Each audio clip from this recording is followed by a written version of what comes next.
Ya, salam Bapak Ibu, saudara-saudara silam Tuhan, puji dan syukur atas kasih dan anugerah Tuhan buat kita. Apapun yang kita kerjakan, baik itu di ladang Tuhan, dalam profesi kerohanian, dan juga di dalam setiap kegiatan secara mungkin sekuler, apapun yang kita kerjakan, dan kita yakin itu semua adalah yang dipercayakan Tuhan buat kita, karena kita jadikan semua untuk kemuliaan bagi nama Tuhan. Apapun yang kita kerjakan, yang kita perbuat adalah untuk kemuliaan bagi nama Tuhan, bukan untuk hal-hal yang tidak berguna, bukan untuk hal-hal yang sia-sia. Tapi kita percaya kalau kita menyadari apapun yang kita kerjakan profesi kita untuk kemuliaan bagi nama Tuhan, karena semua kita menyadari bahwa semua adalah pemberian Tuhan. Ya, Bapak Ibu sekalian, Tuhan di belakang saya adalah inilah gedung gereja kita yang ada di Medan, dan inilah rumah yang sedang kita kontrak untuk tempat ibadah kita ya di Gereja Kristen Maranatha Indonesia. Berdoalah Bapak Ibu sekalian Tuhan supaya kami juga di tempat pelayanan ini memiliki tempat ibadah yang menetap, sehingga kami tidak terus mengontrak dan mengulangi. Kalau Bapak Ibu sekalian Tuhan, kalau mengontrak ini ya banyak rintangan, banyak tantangan ya, jadi penuh dengan pergumulan. Ya, didoakan Bapak Ibu supaya Gereja Kristen Maranatha Indonesia segera memiliki tempat ibadah yang menetap, ya, memiliki lahan atau pertapakan ya, dan terserah Tuhan yang memberikan yang terbaik. Yang terpenting adalah kita berjalan sesuai dengan kehendak Tuhan dan rencana Tuhan. Ya, mohon dukungan Bapak Ibu, saudara sekalian Tuhan, supaya Gereja Kristen Maranatha Indonesia segera memiliki tempat ibadah yang menetap. Ya, puji Tuhan. Ya, berdoa karena kita lebih 10 tahun ini kita sudah masih terus mengontrak rumah untuk tempat ibadah ya menetap. Kita berdoa supaya segera bisa memiliki tempat ibadah yang menetap. Tuhan biarlah sesuai dengan kehendak Tuhan dan rancangan Tuhan. Puji Tuhan. Nah, pada siang hari ini saya menyampaikan kebenaran firman Tuhan, atau saya menyapa kita buat kebenaran firman Tuhan ya, supaya kita tetap jaga api kasih tetap menyala ya. Kasih tetap menyala. Firman Tuhan di dalam kitab Ibrani pasal 13 ayat 1 berkata, peliharalah kasih persaudaraan. Saya berpikir bahwa ayat firman ini kenapa sangat pendek sekali, hanya 3 kata yang dicatatkan di dalam kitab Ibrani pasal 13 ini ayat 1, berbeda dengan ayat-ayat yang lain yang lumayan beberapa kata yang tercatat di dalam satu ayat. Tetapi Ibrani pasal 13 ayat 1 ini sangat pendek sekali ya, hanya satu kalimat, peliharalah kasih persaudaraan. Peliharalah kasih persaudaraan. Nah, yang artinya adalah bahwa pelihara kasih persaudaraan itu sangat penting. Maka ini satu ketegasan dalam satu ayat, tidak boleh diganggu-gugat bahwa harus memelihara kasih persaudaraan. Ini sangat penting. Bukan masalah perbedaan ya. Boleh berbeda, tapi kita tidak boleh membeda-bedakan. Saudara kasihan Tuhan, mulai dari kita boleh mengerti, memahami arti kasih persaudaraan ini. Kalau kasih persaudaraan ini secara harafiah, ya artinya adalah Philadelphia adalah kasih persaudaraan atau cinta kepada saudara-saudara. Mulai dari keluarga kita dan sampai kepada sesama kita, mungkin di komunitas kita, di lingkungan kita. Tentu praktek kita adalah kasih persaudaraan. Apalagi kita sebagai anak-anak Tuhan, tentu bangunlah, rawatlah kasih persaudaraan.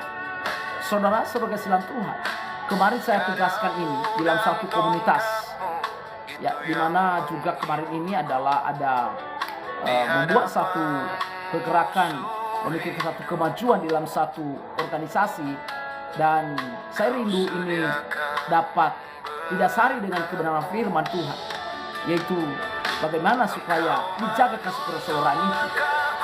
Ya, kalau tercipta kasih persaudaraan, tentu tidak lepas dari keharmonisan. Dan di mana ada keharmonisan, maka di sana ada saling merindukan, saling mencintai, ya, mengasihi. Nah, ini saudara-saudara Tuhan, ini sangat kita perlu memahami kasih persaudaraan itu. Kita harus bangun mulai dari rumah tangga, harus tetap ada kasih persaudaraan itu. Nah, walaupun memang kasih persaudaraan ini sering dianggap langka, ya, sering langka.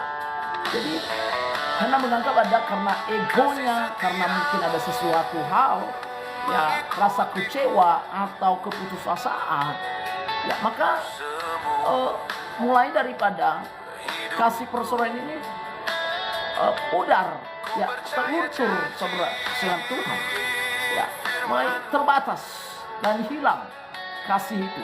Nah, sebenarnya kasih itu ditegaskan bahwa itu tetap dijaga dan dipelihara, harus tetap menyala, jangan sampai pudar, jangan sampai berhenti. Ya. Jadi Philadelphia, kasih persaudaraan. Nah, ini sering digunakan untuk itu menggambarkan ikatan yang didasarkan pada persahabatan, ya, saling menghormati dan perasaan emosional. Ini sangat penting bagi kita semua, Bapak Ibu sekalian. Ini menjadi konteksnya, ya. Jadi kasih itu menekankan bahwa ikatan hati, ya, ikatan hati, kehangatan, dan itu seringkali digunakan itu untuk merujuk pada kasih persaudaraan di dalam Kristus. Saya percaya Bapak Ibu sekalian Tuhan, kalau orang-orang yang ada di dalam Kristus, maka kasih persaudaraan itu tetap ada. Kalau kita lihat bagaimana kasih Tuhan dalam kehidupan manusia, bagaimana dalamnya kasih Tuhan di dalam kehidupan manusia. Di dalam kitab Yohanes pasal 3 ayat 16 berkata, karena begitu besar kasih Allah akan dunia ini, sehingga Ia mengaruniakan anak yang tunggal, supaya setiap orang yang percaya tidak binasa, melainkan beroleh hidup yang kekal. Saudara, kita melihat kasih Allah akan dunia ini. Ini kedalaman kasih sampai Dia mengorbankan anaknya yang tunggal untuk mengasihi umatnya, supaya terlepas dari belenggu-belenggu dunia yang seharusnya umat manusia ini tidak bisa masuk surga, tidak layak diberkati karena sudah jatuh di dalam dosa. Tetapi demi kasihnya diwujudkan kepada manusia, Dia datang ke bumi. Firman Tuhan itu menjadi manusia, yaitu Yesus 100% menjadi manusia, menjelma, inkarnasi menjadi manusia. Saudara sekalian Tuhan, inilah kedalaman kasih Allah. Bukan hanya menampakkan diri, tetapi Dia memberikan nyawanya, memberikan hidupnya untuk menyelamatkan umat. Nah, saudara kasih Tuhan, adakah manusia yang memberikan nyawanya untuk saudara-saudaranya, berkorban sampai mati, disiksa, menderita? Tidak ada selain Yesus Kristus, supaya umat manusia ini diselamatkan. Setiap orang percaya tidak binasa, melainkan beroleh hidup yang kekal. Jadi kasih Tuhan itu tidak pernah gagal sampai Dia mati, dikuburkan, dan yang terjadi Dia bangkit, artinya Dia sudah menang, sudah duduk di sebelah kanan Allah Bapa di surga. Ini perlu kita mengerti, kasih Allah itu tidak terbatas. Begitu juga kasih kita kepada sesama. Di sini kita harus praktekkan, bukan hanya secara teori, tetapi kepada sesama. Kalau kita benar-benar sudah merasakan kasih Allah itu, maka juga kita harus melakukan. Bagaimana juga kasih kita kepada Allah, bagaimana kita tetap menjalin hubungan dengan Tuhan, ya, menjalin hubungan dengan Tuhan. Pemulihan hubungan kita dengan Tuhan tetap terjalin, tidak putus-putus. Jangan gara-gara putus kecewa, jangan karena dalam situasi keadaan apapun lalu kita meninggalkan Tuhan. Juga karena kita sudah mengalami suatu tekanan-tekanan mungkin dari orang lain, lalu kasih kita juga kepada sesama putus. Sering sekali itu terjadi karena efek-efek daripada pergaulan kita, apa yang kita hadapi mungkin dari orang ini, sering sekali dari suku ini, ya ini dia melihat ini, wah ini sering sekali ini membuat kecewa. Tapi lalu ketika ketemu dengan sesamanya, lalu kita lampiaskan itu, kita juga kecewa. Dan saya percaya orang yang sudah merasakan kasih Allah, kasih Tuhan Yesus yang sudah ditebus oleh Yesus Kristus dari segala kesia-siaan, yang percaya dengan itu, maka kasih itu tetap ada, tetap dilakukan. Jadi Bapak Ibu kan selalu Tuhan, kita melihat bahwa di dunia ini yang semakin individualis, ya, dan penuh itu konflik, kasih itu sering sekali itu menjadi barang langka. Ya, bahkan dalam lingkup terkecil pun itu keluarga, ya, pertemanan atau ya mungkin jemaat komunitas. Nah, kasih itu mulai bisa meredup, ya, mulai tergeser oleh apa? Oleh ego. Nah, mungkin kesalahpahaman atau rasa kecewa itu jadi tergeser. Kasih itu jadi tergeser. Kasih itu bisa meredup, ya, meredup karena ini beberapa hal, egonya, kesalahpahaman, ya, atau rasa kecewa, akhirnya kasih itu jadi putus. Nah, yang artinya jadi kita tidak perlu meniru hal seperti itu. Orang yang merasakan kasih Tuhan, maka dia akan terus melanjutkan kasih itu dalam hidupnya. Sering sekali kita mengira kasih itu adalah emosi yang datang dan pergi. Nah, ini juga itu sering sekali kita alami seperti itu. Tapi kita melihat bahwa Alkitab itu mengajarkan bahwa kasih adalah keputusan dan tindakan.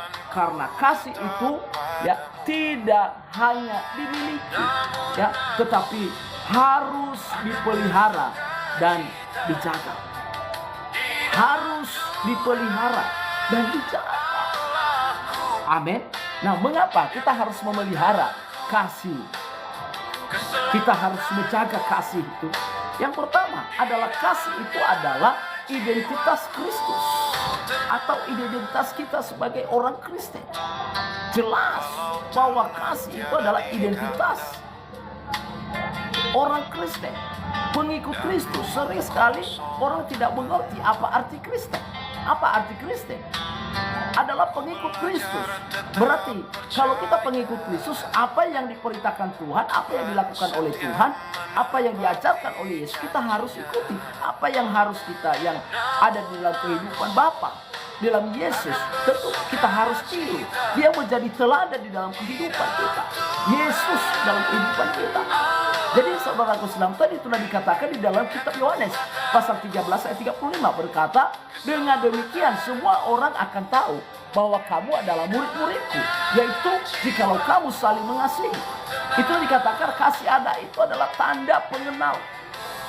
Itu tanda bahwa kita sebagai orang Kristen, pengikut Kristus, kita memiliki kasih, merupakan satu identitas yang tetap di dalam kehidupan umat manusia. Artinya kasih itu adalah sabar, tidak ada ego, tidak ada kesalahpahaman, tidak ada saling kecewa, putus asa, marah atau apa, kebencian.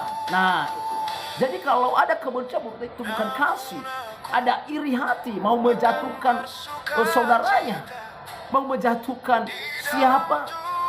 Saudara-saudaranya. Orang tidak bisa dia melihat orang maju, dia tidak bisa melihat orang yang berkembang, dia berpikir negatif. Ini tuh salah, itu bukan kasih. Kasih itu saudara sedang Tuhan, apapun yang terjadi, boleh ada perbedaan, tetapi tidak boleh membeda-bedakan. Harus mengaplikasikan, menerapkan dalam hidupnya yang namanya kasih. Itulah dikatakan dalam Alkitab, harus dijaga dan dipelihara kasih itu.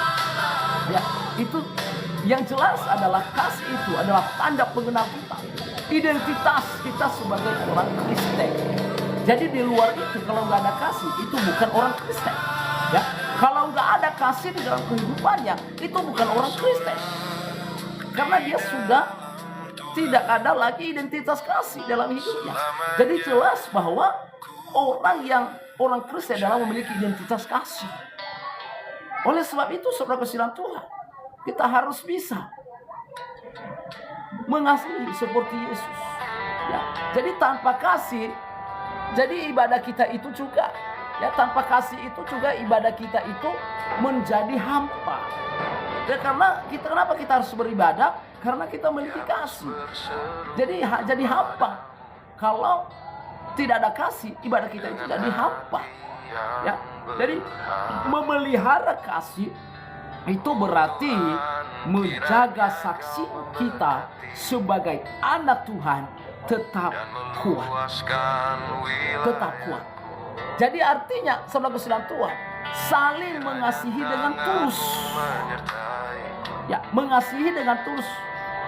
Mengasihi saudara seiman dengan sungguh-sungguh dari hati, seperti diperintahkan dalam 1 Petrus pasal 1 ayat 22. Jadi mengasihi saudara seiman dengan sungguh-sungguh dari hati, seperti diperintahkan itu. Mengasihi saudara kasihan. Kasihilah sesamamu manusia seperti kamu mengasihi dirimu sendiri. Kasihilah Tuhan Allahmu dengan segenap hatimu, dengan segenap jiwamu, dan segenap akal budimu. Kita harus bisa. Banyak orang Bapak Ibu kasihan Tuhan hanya berbicara tentang teori, tapi prakteknya nol. Kita bukan menghakimi, tapi itu satu teguran menasihati kita. Jangan hanya teori, tapi kita harus mewujudkan identitas kita sebagai orang Kristen, yaitu mewujudkan tanda pengenal kita adalah kasih. Kasih. Jadi kasih itu adalah identitas orang Kristen. Itu yang pertama. Yang kedua adalah kasih adalah perintah. Ya, kasih itu adalah perintah, bukan pilihan. Jadi perintah harus mengasihi. 1 Yohanes pasal 4 ayat 21. Itu sangat jelas. Jadi Rasul Yohanes itu menegaskan bahwa barang siapa mengasihi Allah, ia harus juga mengasihi saudaranya. Iya, kalau dia mengasihi Allah, juga harus dia bisa mengasihi saudaranya. Jadi omong kosong, pura-pura kalau dia, wah ini rajin beribadah, dia sebagai orang Kristen, dia bilang dia sebagai orang yang beribadah kepada Allah, tapi tidak mengasihi saudaranya, ini pura-pura, palsu. Jadi ya, artinya kita mengasihi Allah, kita juga mengasihi sesama kita. Itu yang diajarkan oleh Rasul Yohanes buat kita. Ya, ia harus juga mengasihi saudaranya, harus mengasihi saudaranya. Ya, jadi memelihara kasih adalah ketaatan kita kepada Allah. Jadi kita harus mengasihi sama kita, mulai dari keluarga kita harus kita bisa mengasihi. Harus kasihilah saudaramu, kasihilah keluargamu. Ya, dimanapun berada, kasihilah. Jangan kita mempertahankan ego kita, jangan pertahankan kesalahpahaman, jangan pertahankan kekecewaanmu. Itu hal-hal dunia, pekerjaan setan itu, ego itu, kesalahpahaman itu, kekecewaan, keputusasaan itu pekerjaan iblis. Dan dia ingin menghancurkan sehingga kasih itu pudar, meredup. Oleh sebab itu diajarkan kita, ayo kasihilah keluargamu. Diajarkan kita, kasihilah keluargamu, kasihilah saudara-saudaramu. Bukan mulai dari komunitas kita, organisasi kita, gereja kita, harus bisa kita mengasihi selama-lamanya. Dan kasih itu tidak berhenti, tidak putus-putus. Kita harus terus menerus. Lihat, Yesus datang ke dunia dan sampai dia mengorbankan dirinya, berarti dia setia sampai mati. Nah, percaya juga selama kita ada dunia, kita harus bisa mengasihi saudara kita. Kasihilah keluargamu, kasihilah keluargamu. Haleluya. Jadi yang artinya adalah bahwa kasih adalah perintah, bukan pilihan. Jadi dalam Roma pasal 12 ayat 10 itu, bahwa itu menunjukkan penghormatan dan keramahan. Jadi saling mendahului dalam memberi hormat, ramah, tidak, yang artinya tidak egois dan menerima orang lain. Jadi kita tidak menunggu orang menghormati kita baru menghormati. Jadi ini kita harus berlomba-lomba mendahului dalam memberi hormat. Itulah kebenaran. Jadi kalau kita menyapa orang shalom, ya kita menyapa orang terlebih dahulu shalom, apa kabar? Lalu saudara-saudara Tuhan, kita tidak menunggu orang menyapa kita, menghormati kita, baru kita menghormati saudara-saudara Tuhan. Ayo berlomba-lomba mendahului dalam memberi hormat, itu kebenaran. Roma pasal 12 ayat 10. Sangat tegas ini Bapak Ibu sekalian kita. Nah ini, jadi kasih itu adalah perintah, bukan pilihan. Jadi kita harus bisa, karena kita sudah mengalami kasih Allah itu luar biasa dalam hidup kita. Yang ketiga adalah kasih itu membutuhkan perawatan. Nah, kembali pada ayat dasarnya, yaitu Ibrani pasal 13 ayat 1. Apa? Peliharalah kasih persaudaraan. Kasih persaudaraan secara harfiah adalah Philadelphia, adalah kasih persaudaraan, kasih dalam keluarga, kasih dalam komunitas, kasih dalam persahabatan. Ya. Jadi rasanya adalah tetap ada. Itu menunjukkan bahwa kasih itu bisa saja hilang jika apa? Jika tidak dipelihara. Nah, jadi itu jika tidak dipelihara bisa hilang. Kenapa tadi saya ulang kembali? Kenapa bisa hilang? Karena ada ego, kesalahpahaman dipeliharanya, kekecewaannya dipeliharanya, dan yang lain sebagainya. Kebenciannya, iri hatinya itu dipelihara. Ya akhirnya jadi kasih itu jadi putus, tidak terpelihara, jadi hilang. Itu karena itu. Jadi makanya kita melihat saudara, anak-anak dengan orang tua berantem di rumah, ya suami dengan istri saling wah ini kita sering dengar di media sosial itu, kita bahkan kita sering lihat apa itu kejadian-kejadian itu karena gak ada kasih. Jangan ada seperti itu. Harus peliharalah kasih, harus jaga kasih itu di dalam rumah tangga, dalam persahabatan dalam rumah tangga.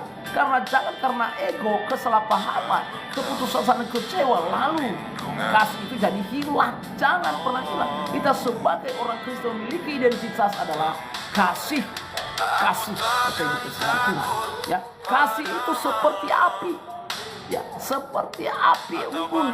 Ya, jika tidak diberi bahan bakar, ia akan padam. Jadi bahan bakar kasih adalah ada namanya pengampunan, kerendahan hati, dan pengorbanan, saudara kasihan Tuhan. Jadi aksi nyata dan pertolongan itu memberi bantuan. Nah ini memberi bantuan juga, ya, material dan perhatian kepada mereka yang sakit, menderita atau berkekurangan.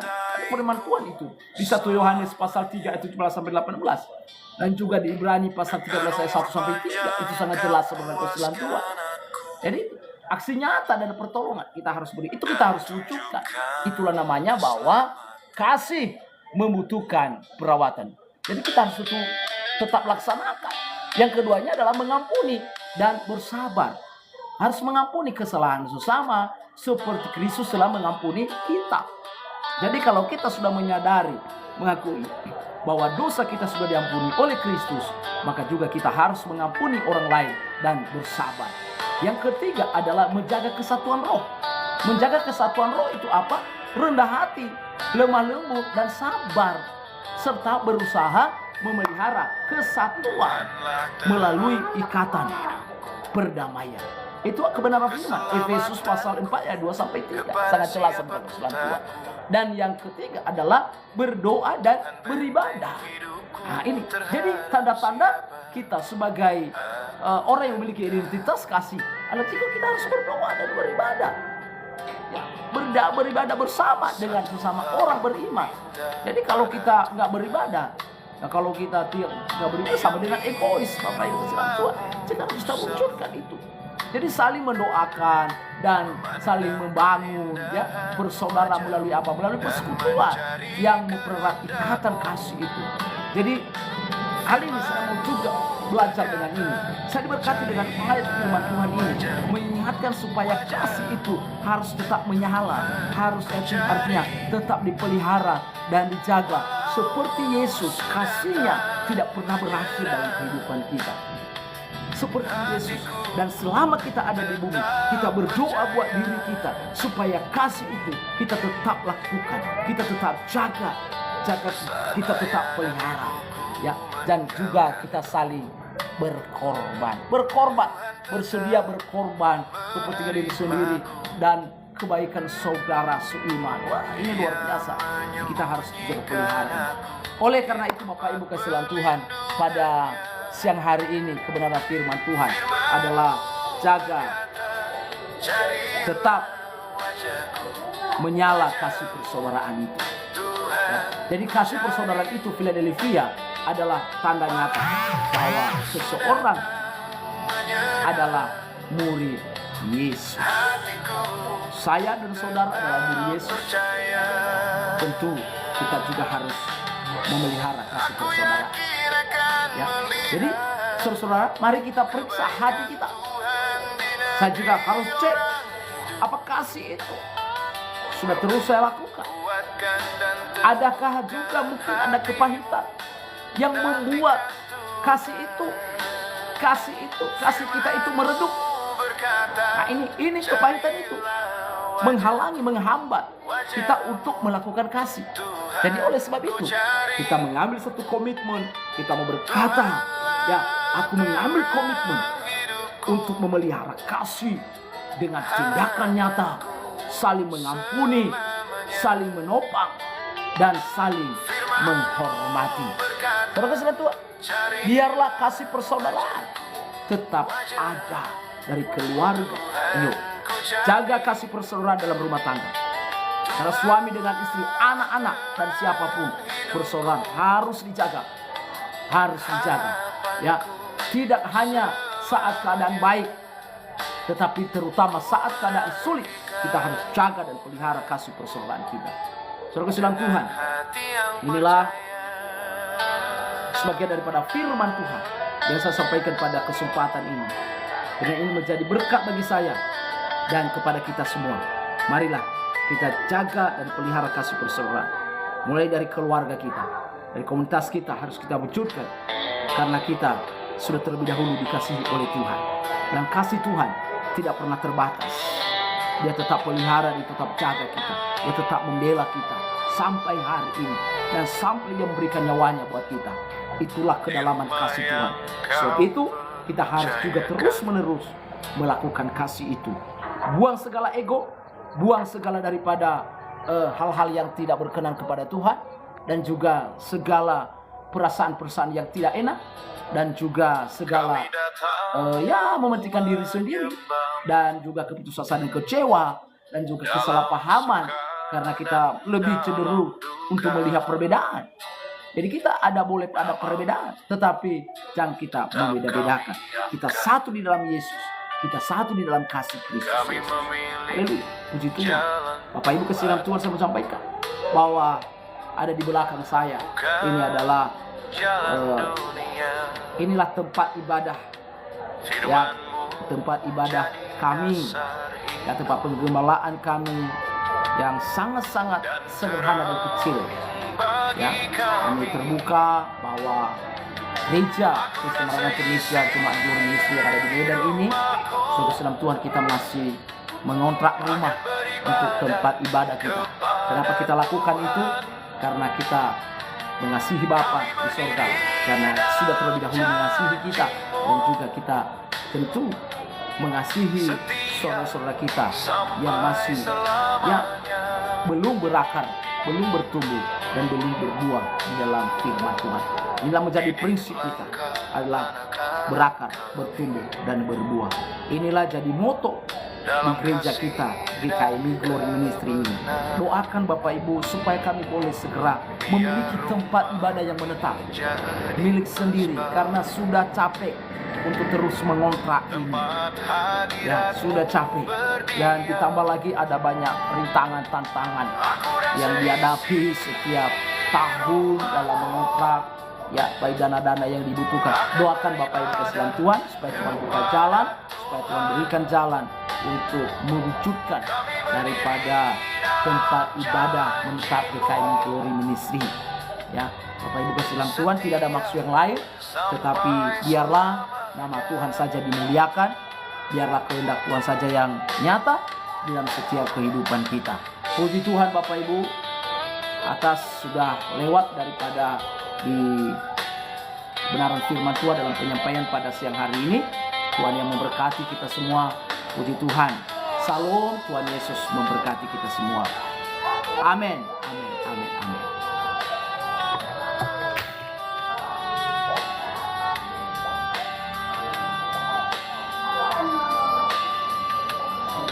Kami serahkan hidup kami, rumah dan masa depan.